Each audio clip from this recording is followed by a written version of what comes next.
युधिष्ठिर वशिष्ठ जी, राजस्थान से। महाराज जी, आपके चरणों में दंडवत प्रणाम। महाराज जी, मैं पिछले कुछ समय से आपका सत्संग यूट्यूब के माध्यम से सुन रहा हूँ। आपको सुनकर जीवन में बहुत परिवर्तन हुआ है। नियमित रूप से राधा नाम जप करने का भी प्रयास रहता है। महाराज जी, मेरा प्रश्न है कि मैं नाटक सिनेमा में अभिनय करता हूँ और मुझे भिन्न भिन्न प्रकार के किरदार करने का अवसर मिलता है। कुछ किरदार कभी कभी ऐसे भी मिलते हैं जो भगवत मार्ग और आपके सत्संग के बिल्कुल विपरीत होते हैं। महाराज जी, कृपया मेरा मार्गदर्शन करें कि मैं अब क्या करूं। देखो, जिसमें संतों की निंदा हो, शास्त्र की अवहेलना हो, ऐसे किरदार में अरबों रुपया मिले तो भी नहीं करना चाहिए। हाँ, राजा रानियों के नाच गाने के और संसार को लुभावने के नाटक कर रहे हो, कोई परेशानी नहीं। नाम जप कर रहे हो, अच्छे से अच्छा या बुरे से बुरा रोल करो। जैसे विलियन भी नहीं होते, क्या कहते हैं, विलियन नहीं कहते। तो आप रोल कर रहे हो, आप गंदे आदमी थोड़ी हो। लेकिन नाम की निंदा हो रही हो, साधु की साधुता का उपहास हो रहा हो और धर्म विरुद्ध आचरणों के, तो हमें लगता है कि उसका पतन हो जाएगा, उसका पतन हो जाएगा। तो आप इस पर निर्णय कीजिए, आप इस विषय पर स्वयं निर्णय कीजिए।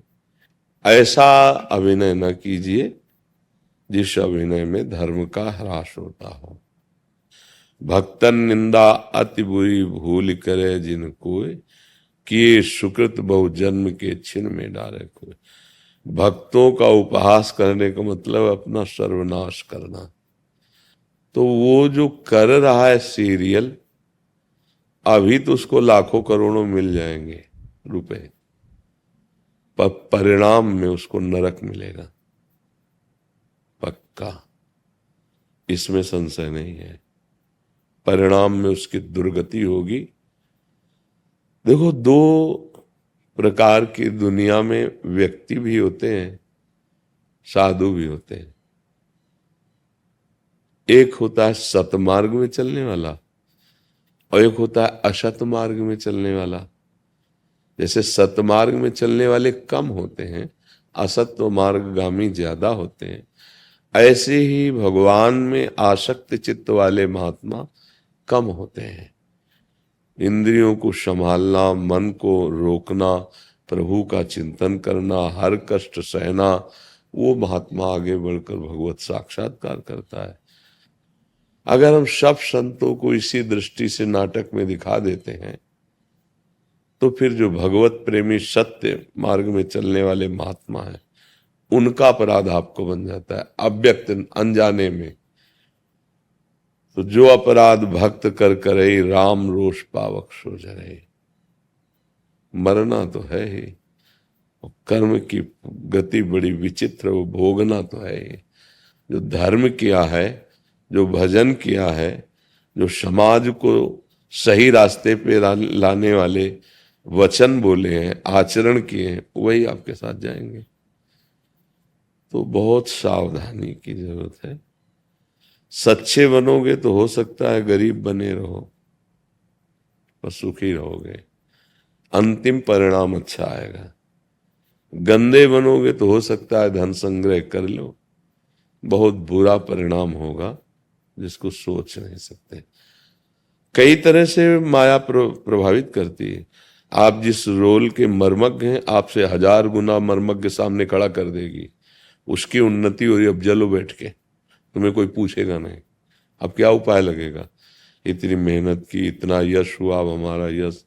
कर्मों का फल अवश्य भोगना पड़ता है, चाहे आप जो एक्टिंग कर रहे हो, चाहे आप साधु हो चाहे असाधु हो, कर्म बहुत बलवान है। भगवान का आश्रय ले लिया है तो भोगने में सुविधा होती है।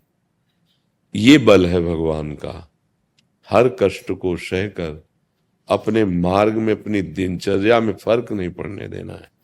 अगर उठने लायक हैं तो उठेंगे जरूर, नहीं उठने लायक है तो मानसिक दिनचर्या प्रारंभ हो जाएगी।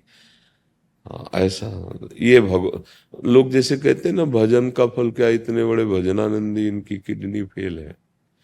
भजन का फल किडनी सही होना नहीं है, भजन का फल है भगवत प्राप्ति। आज नहीं तो कल शरीर जाएगा, पर जहां जाएगा वो प्रियालाल के पास जाएगा। बस आनंदित है। जय दिन कट रहे हैं, कटने दो, जाना तो श्यामा श्याम के पास। हाँ पक्का, ये तो मतलब हृदय में आ जाता है ना कि अब हमारा काम पूरा हो गया, किसी के प्रमाण की जरूरत थोड़ी होती है। प्रमाण मनम, मन से प्रमाण।